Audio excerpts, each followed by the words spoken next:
Alguns estão, fique calado e saia da minha presença. Quando eu vejo alguém muito cheio de razão, eu digo, vá ver se o nome dele está lá no livro da igreja como dizimista. Não está, então não tem valor para mim.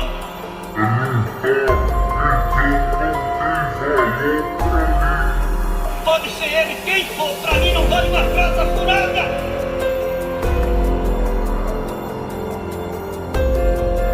Bom, gente, a minha experiência na Assembleia de Deus, ela não foi uma experiência boa. Eu fiz parte da Assembleia de Deus durante 7 anos da minha vida, seguindo todas as regras, todas as normas que a igreja exigia, né? Fui casada, né? No civil, mãe de filho, tudo direitinho, conforme manda a igreja e a doutrina, né, da igreja. Porém, um certo dia, o pai dos meus filhos decidiu sair de casa. Então, ele saiu de casa, ele voltou, ele foi para o mundo, ele se desviou. Então, ele voltou, né, para a vida de antes. E, inclusive, assim que ele saiu de casa, não demorou muito tempo, menos de 2 meses, ele arrumou uma pessoa, uma outra companheira. Então, por esse motivo, por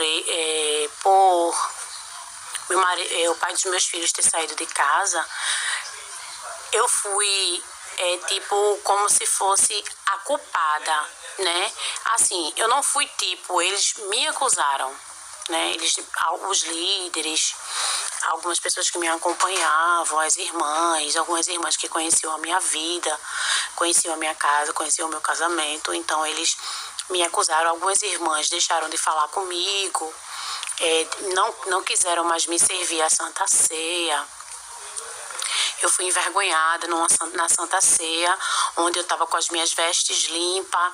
Fazia quase 1 ano já que eu estava separada, mas eu continuei, segui meu caminho com Jesus, né?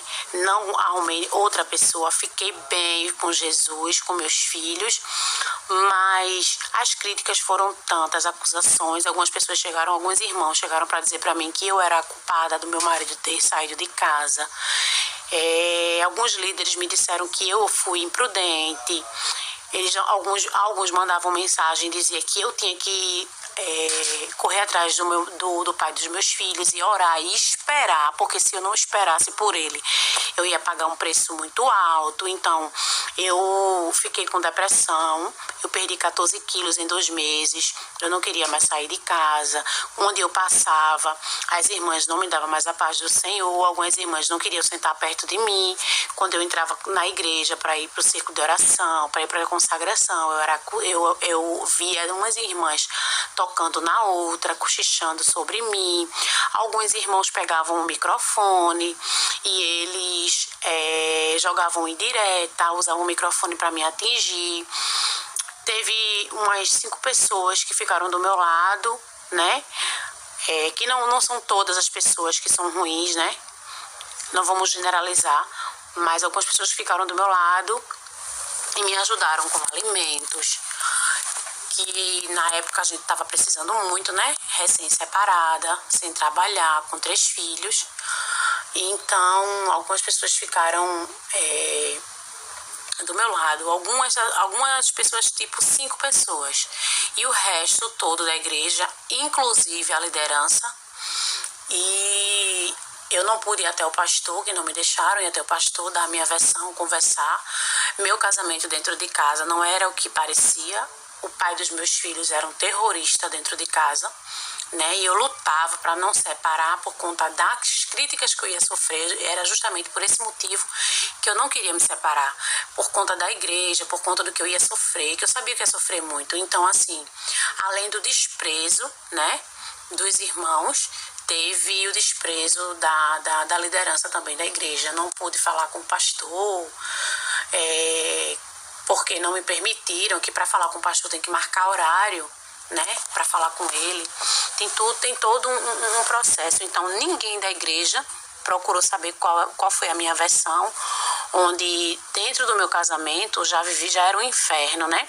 porque ele dentro de casa, ele era uma pessoa completamente diferente. Na igreja ele pregava, ele falava do amor de Jesus, mas dentro de casa ele era completamente diferente. Ele era um monstro, ele era uma pessoa terrorista. Então eu sofri muito, né, com a traição, e sofri com o desprezo da igreja. Que uma mulher, ela é considerada impura na Assembleia de Deus. Uma mulher, quando ela está separada do marido, quando o marido a abandona, ela é considerada impura.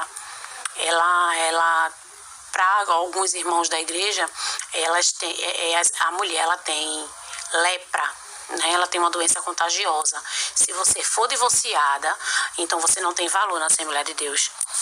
Então, assim, com a ajuda de algumas pessoas, né, que Deus usou para me ajudar, e com a ajuda, primeiramente, de Deus e algumas pessoas que Deus me ajudou, me enviou para me ajudar, eu consegui me levantar, né, diante da depressão que eu estava passando, sofrendo. Tive que me mudar para sair do lugar de onde eu estava morando, porque eu não estava aguentando. Os irmãos me desprezavam, me menosprezavam mesmo, me jogaram no lixo, na verdade. Então, assim, eu tenho um trauma terrível dessa igreja. Se eu pudesse, eu passo pela frente. Eu não passaria pela frente, mas infelizmente é o meu caminho, eu tenho que passar, porque não foi só a mim, foi os meus filhos também que ficaram traumatizados, entendeu? Então, assim, uma criança de 9 anos perguntar: mãe, por que o irmão não te serviu a ceia, não te deu o pão, nem o suco? E eu dizer para o meu filho, porque ele esqueceu, né? Então, assim, muitas coisas meus filhos eles presenciaram, né? Muitas coisas eles presenciaram, mas assim, Deus nos curou, nos ajudou. Estamos em outra igreja, fomos bem recebidos. A gente não saiu dos caminhos, a gente continua buscando, tentando, mas em uma nova igreja onde nos abraça, nos ama, né? Onde está realmente o verdadeiro evangelho. Eu saí da Assembleia de Deus porque eu vi que ela era uma igreja muito exclusivista. Só ela acha que vela pela doutrina hoje em dia, né? Saí também porque eles colocam os costumes acima da palavra de Deus. Questão de mulher usar calça. Se vê uma irmã usando calça, já vê que no olhar dele acha que aquela irmã está desviada, que está fria, ou que saiu da igreja. Se vê um irmão usando barba, bota em disciplina. E quando a gente vê isso na palavra, não tem nada a ver, né? Uma questão também que me fez sair foi o emocionalismo nos cultos, né?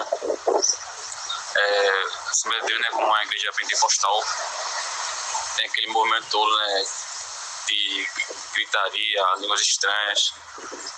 Aí eu vi que nos cultos eles priorizavam mais falar em línguas estranhas, emocionalismo, nos cultos, do que a palavra de Deus. Às vezes eu ia lá no culto de domingo, não tinha uma palavra boa, só era forçação de barra pro povo da glória a Deus, falar em línguas estranhas. E nada de Bíblia, nada de falar de Jesus, sobre pecado, sobre inferno. Nada sobre pregar a verdadeira palavra de Deus, né? E eles priorizam tanto esse costume que uma vez eu vi um adolescente de 13 anos se desviar dos caminhos do Senhor, sair da igreja, porque o presbítero fica envergonhando ele direto no meio de todo mundo, mandando ele cortar o cabelo porque ele estava grande, dizendo que ele ia formar na festividade. Menina, tem tanta coisa que eu lembro das duas, né? Porque no meu caso eu ia para aqui, para Paraíso 2 e para o outro Santa Rosa. É tanta coisa que eu tenho para falar, minha filha, que se fosse para eu falar, eu não saia daqui mais não, viu? No meu caso, eu sempre tive esse negócio, eu nunca gostei disso não. Só que era manhã, né? O problema era manhã, que ela acreditava nessas conversas do povo. Agora, tem uma coisa que eu tenho raiva quando eu lembro, no tempo que, logo no começo, acho que eu tinha uns 14 anos. Aí tava lá aquela conversa toda, né, pra se batizar e tal. Aí eu fui e disse que queria, né, porque eu sempre achei bonito, tinha vontade e tal. Aí eu não sei como foi na vez que tu fosse, né, mas na minha, quem escolheu se batizar, né? Quem quis, ficava lá esperando, aí tinha o culto normal. Aí depois ele chamava cada um e perguntava algumas coisas. Eu não lembro muita coisa que ele me perguntou, não. Só que ele começou a fazer umas perguntas sem sentido, tipo, você acha que jogar bola é pecado? Você acha que tal coisa, não sei o quê? E uma hora perguntava esse tipo de coisa e outra hora perguntava outra coisa nada a ver. E depois veio perguntar sobre batismo com o Espírito Santo. Aí eu gosto de falar a verdade, mulher. Eu prefiro falar a verdade do que estar mentindo que nesse povo. Aí eu fui e disse que eu acredito, mas eu não queria. Porque eu não achava que eu estava pronta para ser batizada, né? Que eu não era... Eu toda errada, chamava palavrão e tudo, naqueles tempos. Aí eu ia querer ser batizada com o Espírito Santo. Pra quê? Eu toda troncha. Aí ele pegou e na frente do povo disse que era melhor eu esperar porque eu não estava pronta e não quis deixar não. Disse que era ver, isso foi acho que no início do ano. Aí ele disse que não era para me batizar e que era só para eu esperar o ano que vem para talvez eu ver se podia ir. Aí minha filha não prestou não, viu? Eu me arretei. Eu lá toda ansiosa, eu cheguei a estar chorando de felicidade, esperando. E o cara vem falar isso. Aí... disse lá um monte de coisa e vim pra casa. Escutar coisa pior em casa também, porque era assim, né? Eu não podia falar a verdade, que eu escutava fora de casa e dentro também. Mas que eu fiquei com raiva, eu fiquei. Porque eu acho que seria melhor ter me chamado depois, né? Só eu, e falar só pra mim. Não falar na frente de todo mundo e dizer assim que eu não podia, que eu só podia ano que vem e tal. Essas coisas, sabe? Teve outra vez também, que eu tava indo pra igreja aqui embaixo, sabe? Aí eu tinha postado, meu Deus do céu, eu tinha postado uma foto no WhatsApp. Eu não lembro se eu coloquei alguma música, né? Mas eu só lembro da foto, que eu tava com...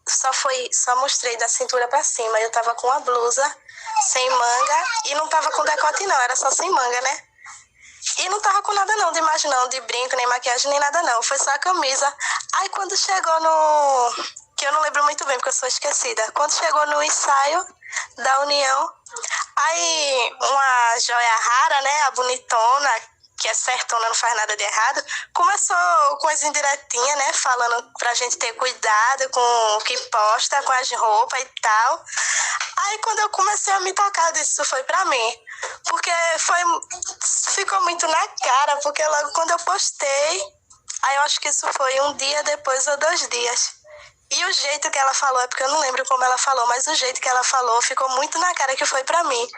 Aí eu tô, como tu já sabe, eu me arretei também, né? Porque o que é que tem, meu Deus do céu, a blusa sem manga, só tava mostrando o braço. Pelo amor de Deus, né? E outra, eu tava em casa. Não foi nem pra sair na rua, foi em casa. Pra tu ver como é as coisas, né?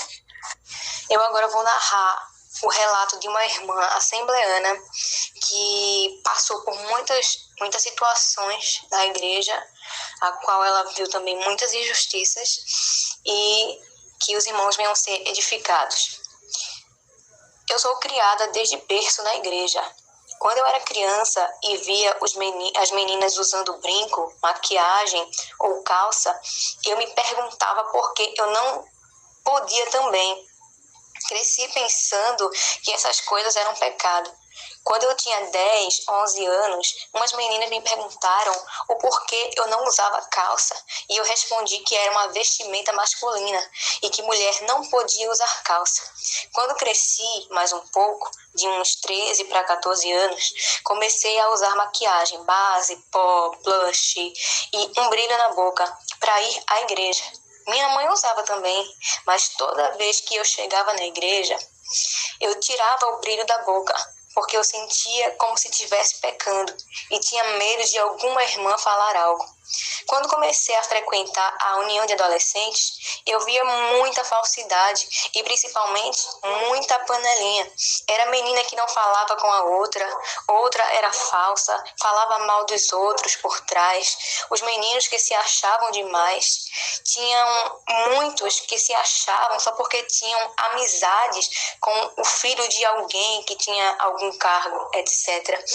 Outros ficaram com o nariz em pé quando começaram a cantar no grupo. Alguns faziam coisas erradas e não eram chamados à atenção, enquanto outros já eram chamados à atenção por besteira. Desde os meus 16 anos, eu penso em me mudar para Batista. Hoje tenho 19 e ainda não me mudei, porque minha mãe não aceita e minha avó muito menos. Tem gente que se diz crente, mas tem preconceito com o irmão de outra denominação. Já vi muito isso de perto. É um povo da Assembleia que não gosta do povo da Batista. E uma coisa muito importante: irmã e irmãos que têm cargo importante na igreja e que não sabem ver o erro no filho deles e que quer ensinar o certo para o filho dos outros. Irmãs falando que a filha de fulano tá errada, colocando unha em gel, mas não sabe ver o erro na filha que usa short curto na rua. Irmãs que vê um jovem jogando bola, dizem que é errado. Então, meus irmãos, é isso aqui, o testemunho da irmã, que ela vê, né, acontecendo no meio ali da Assembleia e que ela tem esse desejo de sair desse ministério, mas que ela tem medo ali da repreensão, né, da sua avó, da sua mãe, e é algo que acontece muito nos dias atuais, pessoas que têm medo de sair desses ministérios por conta do julgamento das pessoas, e principalmente quando essas pessoas são familiares que já cresceram naquele ambiente, ou então que tiveram a mente ali totalmente atingida pela religiosidade.